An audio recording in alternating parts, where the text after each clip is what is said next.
পশ্চিমবঙ্গে চলমান অনুপ্রবেশ বিরোধী অভিযানের ধারাবাহিকতায় এবার 2860 জনের নাগরিকত্ব যাচাইয়ের জন্য ঢাকাকে অনুরোধ করেছে নয়াদিল্লি। রাজ্যটিতে প্রায় 400 জনকে ডিটেনশন সেন্টারে রাখার পর নতুন এই তালিকাটি বাংলাদেশের কাছে পাঠানো হলো। নয়াদিল্লিতে এক সংবাদ সম্মেলনে ভারতের পররাষ্ট্র মন্ত্রণালয়ের মুখপাত্র রণধীর জয়সওয়াল এ তথ্য জানান।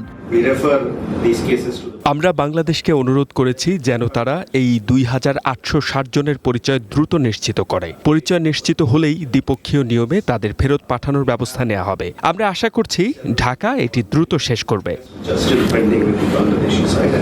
নাগরিকত্ব যাচাইয়ের এই প্রক্রিয়ার পাশাপাশি বাংলাদেশ সীমান্তে নজরদারি বাড়াতে নতুন ব্যবস্থার কথা জানিয়েছে ভারত। ত্রিপুরার সীমান্ত দপ্তরে এক বৈঠকে এই বিষয়ে কথা বলেন ভারতের স্বরাষ্ট্রমন্ত্রী অমিত শাহ। তিনি নির্দেশ দেন বিএসএফ এর সব সিসিটিভি ক্যামেরা আধুনিক করে সরাসরি স্থানীয় জেলা প্রশাসনের সাথে যুক্ত করতে হবে।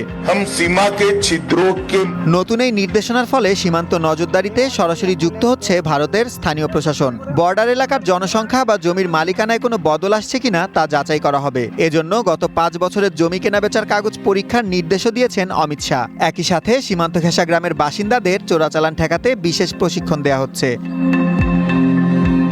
এদিকে পশ্চিমবঙ্গের কুচবিহার ও জলপাইগুড়ি সীমান্তে আটকে থাকা প্রায় 40 জনের সন্ধান পাওয়া যায়নি। তবে বিএসএফ এর বরাত দিয়ে টাইমস অফ ইন্ডিয়া জানায় তারা বাংলাদেশে ফিরে গেছে। ভারতের এই পদক্ষেপের পর বাংলাদেশ সীমান্তে বাড়তি সতর্কতা জারি করেছে বিজিবি। সংস্থাটির পক্ষ থেকে জানানো হয়েছে গত 24 ঘন্টায় দেশের বিভিন্ন সীমান্ত দিয়ে বিএসএফ এর আরও 8টি পুশিনের চেষ্টা ব্যর্থ করে দেওয়া হয়েছে। সুলাইমান সবুজ, ওয়ান ইন্টারন্যাশনাল ডেস্ক।